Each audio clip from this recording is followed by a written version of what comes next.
Good morning, YouTube. We're here on a beautiful Saturday morning. I got Bradley riding behind me, and we're just going for a ride today. Kind of exciting day. It's the first long ride with the new handlebars, and I don't know if you can hear it in the background or not, but it's also the first ride with my Sena 20s. So I'll be making little comments here and there about how I'm liking the first impressions and all, you know. The thing was a fucking pain in the ass to install. Good God, they make it look so easy online, and oh my God, it took me almost 2 hours to install mine.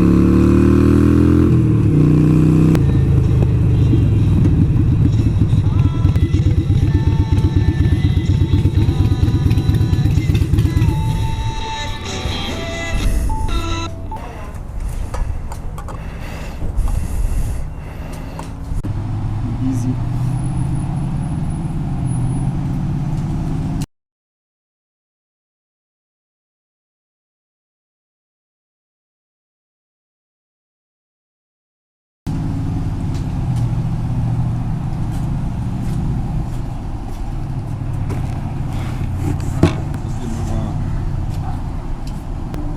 Hey man, what's your We didn't know that, guys. I keep telling myself, like, wait, you didn't put your headphones on.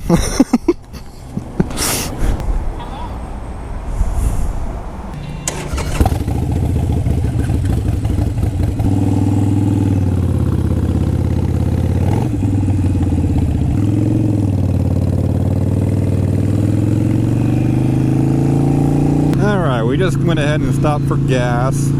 Brad's bike gets like 85 miles to the tank, so we gotta stop pretty often. Today we are headed out to Boerne, Texas. What's up, trippers? Today we're in Boerne. I wouldn't even call it a small town anymore. It's kind of one of those nice small country towns that kind of got enveloped by the big city. It's about 10 to 15 miles outside of San Antonio. That's on the highway. We're gonna go ahead and take the back roads through the hill country and come up the back way. We're gonna stop there, once again, top off the gas a little bit, maybe get a bite to eat, and then take a little bit longer route home down Highway 46, I believe, 47, and then down 16. There's a 40% chance of rain today, so hopefully we avoid that, because some of these look like they could produce a little bit of moisture. It was a perfect time for us to get out and ride, because both of our girlfriends wanted to go have brunch. Do you wanna go to brunch, girl? Drink Bloody Marys till we fall. So it's about the perfect time to go out and get a little bit of sun. This was supposed to be part of my birthday present. If y'all remember back on one of the episodes, he talked about how part of my birthday would be just go take a ride, just me and him, get away from the old ladies for a while. And we were gonna do it last weekend and it rained. We were gonna plan a weekend before that, but we had some other plans. So it's great to finally be able to actually get out and do it. Do it! And I have to say, the little pushback in time is probably a great thing to happen, because in just the couple weeks that we've had to wait, the weather has started to kind of tweak a little bit. Not major, but in the summer in Texas at like 9:30 in the morning, it's already like 89, 90, 92 degrees. Like, it's already getting that hot. And right now it's starting to get that time of year where it's starting to get, I mean, it's still hot as shit during the day. It still gets to mid 90s during the day, but in the mornings and night it drops down a little bit more. I think right now, just kind of estimating, I'd probably say we're in the mid to low 80s. I mean, it's not much, but Jesus Christ, on a bike you definitely feel the difference. Got my jacket on, I got the wind blowing in my jacket. It's a nice cool breeze. It feels absolutely amazing. We're going on a couple roads I've never been on before, so should be quite an adventure. So I got my Sena Bluetooth going. I'm sorry if it was a little too loud that you guys could hear it. I don't know what levels I can operate it on yet, not pick it up on the audio, or pick it up on the audio so much that you can't hear my voice. So bear with me the next couple episodes. I'm going to try to dial that in a little bit better. So I mentioned earlier it was a pain in the ass to install. It took me almost 2 hours, but I'm going to go ahead and say that's mostly due to my helmet.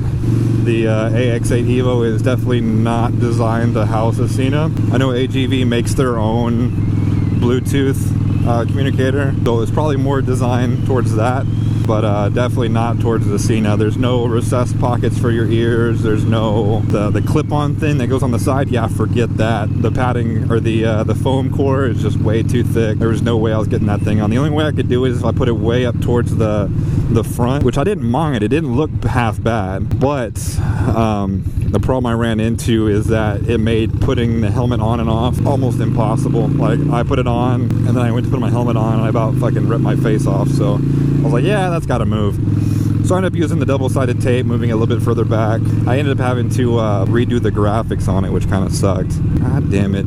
I will say that's one thing I don't like about it, is it's super sensitive. So you touch it and it's gonna do shit. I definitely got to go in and customize the buttons. I think I can do that. I think I saw somewhere where you could hook it up to a computer and change the buttons or something like that. Maybe. I don't know. I'll look into it.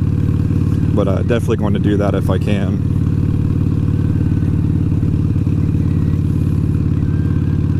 So far, audio quality is meh. I will preface that by saying, though, I am a huge quality whore when it comes to audio. I've got a big background in music and audio technicians and all that stuff. I've done college courses and all that stuff, so I know what sounds amazing and what sounds meh. And these are definitely more on the meh spectrum. Now, I will say, with them being, you know, a 1/4 inch thick and being powered by a small device, not much amperage going through them, they sound pretty good. I mean, for the tech, there's definitely rooms for improvement in the technology, but for right now, it's pretty good. It's definitely, I feel like I'm rambling. Essentially, the audio quality makes the convenience of not having to have headphones and also having Bluetooth connectivity to your phone and the voice commands and all that, it kind of outweighs it. So I'm going to ride with it a little bit more to decide whether I'm going to keep using it for music, but haven't been able to test it for comms yet because none of my friends have them, so I'll have to wait till probably the Motovlogger meetup to get a really good test on it. So far we got a pretty good sized group going, so hopefully we'll be able to do a group intercom and test out those features. I will say though, I did have a broken microphone in my package. Each Sena will come with 3 mics. It'll come with a small wired one, which I wanted. It'll have a disconnected boom and then a connected boom. I didn't like the booms because they're thick and I had to run them into my padding, and I didn't want to do that, so I went with the small wireless, or the small wired one, and I was going to run on the opposite side of my Motovlog microphone, so I hooked that one up, and I was like, these voice controls aren't working. I was like, you know what, I wonder if the microphone's working. So I called my girlfriend on it and she wasn't hearing anything, so I was like, I wonder if it's the microphone or the device. So I hook up one of the other microphones to it and it works fine. So I'm like, crap, it's the microphone. Thankfully I ordered the Sena double pack because my girlfriend's planning on getting a full face pretty soon, so I went ahead and ordered the double pack, and I just took the other microphone that was included for hers, and then I'll worry about that later.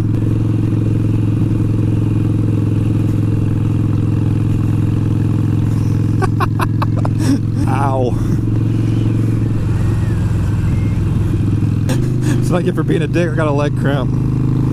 So far the new handlebars are treating me very nice. I did that little adjustment I was talking about pulling them back a little bit, and it fixed the issue I was having. The only thing I wish I would have done is gone with the smaller grips. These are a little too bulky for my liking, and it kind of hurts my right hand after a while. My left hand's fine, but like I said, I raced motocross for a while and all that good stuff, and my hands are a tad bit on the messed up side. That's not it.